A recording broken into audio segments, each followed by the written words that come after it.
Почитувани гледачи, еве на неколку дена пред Нова година, расположението во ТВМ е на онако ниво како што треба да биде. Верувам дека и вие сте добро расположени и дека во следниве минути ќе останете со ТВМ и со собата на пријатели. Ќе придонесеме за вашето предновогодишно расположение и ќе зборуваме за стендап комедијата. Поточно ќе видиме нешто од стендап комедијата, а гостин ќе ни биде Никола Тодоровски, кој што Охриѓанец, значи кој што се занимава токму со овој тип на комедија од Охридскиот народен театар.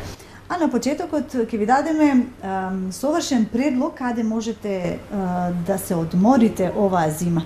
Значи, хотелите во Банско и тоа како Банско прераснува во еден од најголемите туристички центри.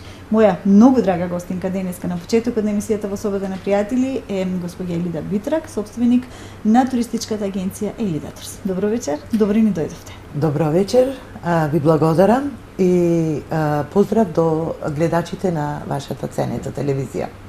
Така, јас така малку зачнам, значи како малото градче Банско прерасна во најголем зимски туристички центар во регионот. Значи, тоа може да се констатира. Вие бевте во Банско пред една недела, чинам, и тоа со новинари, во друштво на новинари, и мои колеги беа токму со вас, донесоа прекрасни материјали. Сите оние кои што ќе не гледаат во следниве минути ќе видат дека тоа навистина не смее да се пропушти оваа зима. Со материјалите ќе ги видиме нешто подоцна. Кажете ни прво како си поминавте. Вака, многу ми беше драго што токму и оваа година, всушност како традиција ми стана, да организираме една инфотура за ваши колеги, составена исто така и од мои колеги, вработени во дел на туристички агенции од Републикава. Целта ни беше да одиме на едно патување во Банско, токму во периодот кога се отвораше зимската ски сезона во овој ски ресорт, како и отворање на новиот хотел во Банско, Пирин Голф Спа хотел, кој што е со 5 звезди и навистина вреди да се види. Вие долги години работите со Банско, интересот на не само охриѓани македонците воопшто за таму е доста голем, но може да се забележи огромна разлика нели од години како прераснува овој комплекс во навистина елитно место.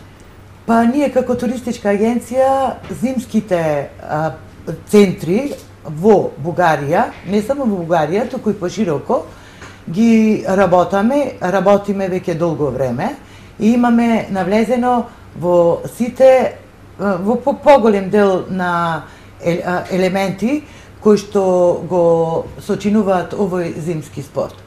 Што се однесува до Банско, од едно мало градче со автентична архитектура, денес прерасна во еден огромен ски центар, не само познат во регионов, туку и пошироко, не само на Балканов, туку и во Европа, што го потврдува податокот дека голем број туристи од европските метрополи и земји често пати зимуваат, односно летуваат во ова прекрасно место. Така, нели Банско под пазовите на Пирин планина, тоа е мала местенце, всушност, но многу се гради и приватниот смештај доста се гради, но и хотелите одат навистина напред. Па Банско е допред, па и сега можем да речем дека е едно големо градилиште. Меѓутоа, она што мене ми има оставено впечаток е дека автентичното во Банско, во центарот на ова место, се е задржано.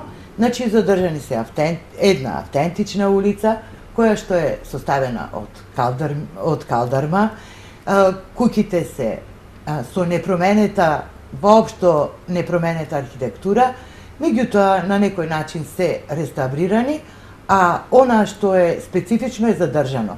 Од друга страна, има голема експанзија на изградба на голем број апартмани и хотели, кои што хотели, можам да кажам, дека се навистина ги исполнуваат европските стандарди за хотел со 4 и 5 звезди.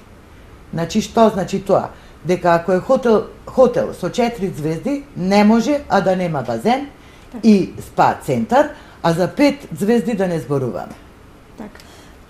И ски терените нели се блиску, на колку километри се самите скијачки патеки? Во Банско има хотели кои што се наоѓаат во самото Банско и има дисперзирани хотелски капацитети кои што се наоѓаат на 10, 8 па и 12 километри.